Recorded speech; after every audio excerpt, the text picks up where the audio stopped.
জামাই একমাত্র প্রাণী যে কিনা নিজে না খেয়ে আমাকে খাওয়ায়, আর এদিকে আমার মেয়েরা আমাকে খেতেই দেয় না, বলে আর কত খাবা। আমি বললাম আমার টাকা দিয়ে আজকে তোদেরকে খাওয়াচ্ছি, আমাকে খেতে না দিলে হবে না, সবার ভাগের থেকে আমাকে একটু একটু করে খেতে দিতে হবে। বাবার বাড়িতে ঈদের সময় যখন বেড়াতে গিয়েছিলাম, ঈদের পরের দিন বোনরা বললো তুমি অনেকদিন আমাদেরকে কিছু খাওয়াও না, তো চলো আমাদেরকে আজকে খাওয়াও। তো সন্ধ্যার পরে সবাই মিলে আমাদের এলাকার নতুন একটা ফুড কোর্ট খুলেছে, সেখানে গেলাম। গিয়ে দেখি যে ফুড কোর্টটা যার, সে নিজেই শেফ এবং সে হচ্ছে আমার ছোট বোনের ক্লাসমেট। তো আমাদেরকে সে চিনে, আমরা তাকে চিনি না। আসার সময় সে বলছে আমি আপনাদেরকে সবাইকে চিনি, তো এরপরে আসলে ফোন দিয়ে আসবেন, খাবার আগে থেকে রেডি করে রাখবা। ছোট্ট একটা রুমকে পর্দা দিয়ে আর ছোট ছোট লাইট দিয়ে অনেক সুন্দর করে সাজিয়েছে, 2-3টা টেবিল বসিয়ে দিয়েছে, খুব ভালো চলছে, আমাদের কাছে খুব ভালো লেগেছে, প্রাইসও কম আর খেতেও খুব ভালো লাগলো।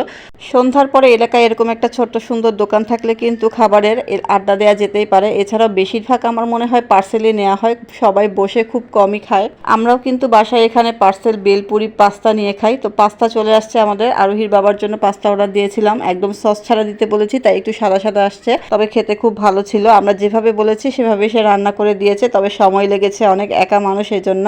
আমার মেয়ে আর তার ছোট খেলা অর্ডার দিয়েছিল মিট বক্স, সেখান থেকে আমি আবার ভাগ বসিয়েছি, বললাম আমার টাকা দিয়ে তোদেরকে খাওয়াচ্ছি, আমাকে একটু করে খেতে দে। তো আমার মেয়ে বলছে আম্মু একটু তো ছাড়ো, সব টাকা থেকে তুমি একটু একটু করে খাচ্ছ।